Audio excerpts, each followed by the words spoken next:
नमस्कार विद्यार्थी मित्रांनो, स्वागत आहे तुमचं आपल्या आवडत्या आणि विश्वासाच्या यूट्यूब चॅनलवर, ज्याचं नाव आहे स्टडी फ्लो अपडेट्स. मित्रांनो, स्पर्धा परीक्षेची तयारी करणाऱ्या आणि सरकारी प्रशासनात जाऊ पाहणाऱ्या प्रत्येक विद्यार्थ्यांसाठी आज आपण एक अतिशय महत्त्वाची आणि प्रशासकीय पातळीवरची एक मोठी अपडेट घेऊन आलेलो आहोत. तुम्ही थंबनेल जे आहे ते पाहिलंच असेल. राज्य शासनातील अधिकारी आणि कर्मचाऱ्यांसाठी घेतली जाणारी हिंदी भाषा परीक्षा ही रद्द करण्यात आलेली आहे. होय, तुम्ही बरोबर ऐकलेले आहेत. हा डिसिजन मागेच घेण्यात आलेला आहे. बऱ्याच जणांना हे माहीत नाही आहे.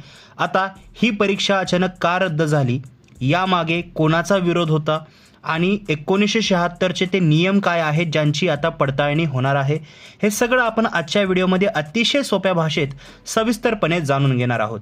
त्यामुळे व्हिडिओ अजिबात स्किप न करता शेवटपर्यंत नक्की बघा. चॅनलवर नवीन असाल सबस्क्राईब करून ऑल नोटिफिकेशनवर क्लिक करा.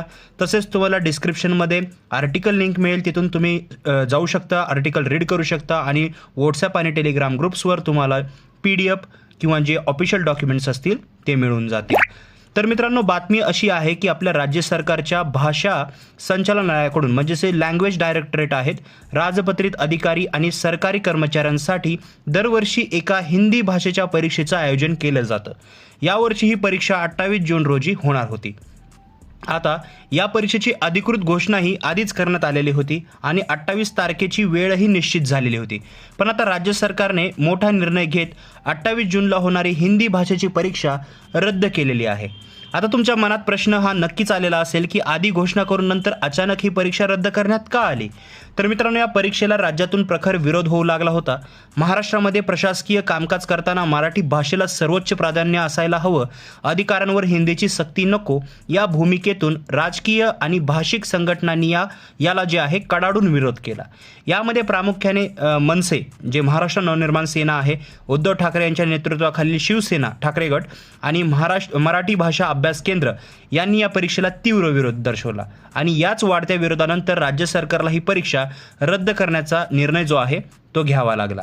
या संपूर्ण प्रकरणावर राज्याचे मराठी भाषा मंत्री श्री उदय सामंत यांनी स्वतः सविस्तर माहिती दिलेली आहे. त्यांनी स्पष्ट केलंय की अधिकाऱ्यांसाठी होणारी ही हिंदी परीक्षा सध्या रद्द करण्यात आलेली आहे. पण मित्रांनो, या बातमीला सर्वात महत्त्वाचा पॉईंट जो आहे तो लक्ष देऊन तुम्ही ऐका.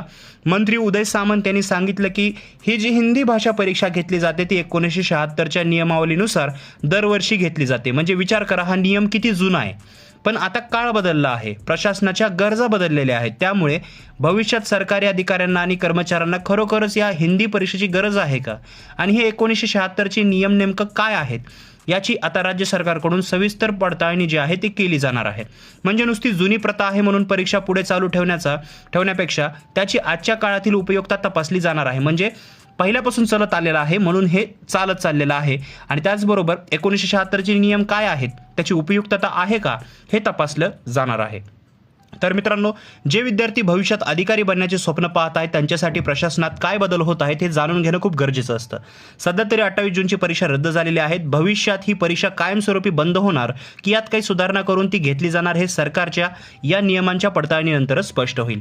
तर मित्रांनो, तुम्हाला या निर्णयाबद्दल काय वाटतं? महाराष्ट्रात काम करणाऱ्या सरकारी अधिकाऱ्यांसाठी हिंदी भाषेची परीक्षा सक्तीची असावी की नाही? तुमचं जे काही मत असेल ते मला खाली कॉमेंट बॉक्समध्ये नक्की सांगा. मी प्रत्येकाची कमेंट वाचणार आहे आणि रिप्लाय तर नक्कीच देतो. जर तुम्हाला ही अपडेट आवडली असेल, हा व्हिडिओ आवडला असेल तर लाईक करा. व्हिडिओला नक्की लाईक करून शेअर करा. तुमचे जेही मित्र असतील, टेलिग्राम व्हॉट्सॲप ग्रुप्स असतील, त्यांना हा व्हिडिओ शेअर करा. आणि हो, स्पर्धा परीक्षांची असेच नवनवीन अचूक आणि सविस्तर अपडेट्स सर्वात आधी मिळवण्यासाठी आपल्या स्टडी फ्लो अपडेट्स या चॅनलला आत्ताच सबस्क्राईब करा आणि शेजारची बेल आयकन प्रेस करायला विसरू नका. चला तर मग भेटूया पुढच्या व्हिडिओमध्ये अशाच एका नवीन अपडेटसोबत. तोपर्यंत तुमचा अभ्यास चालू राहू द्या. तर मित्रांनो, हा व्हिडिओ पाहिल्याबद्दल धन्यवाद.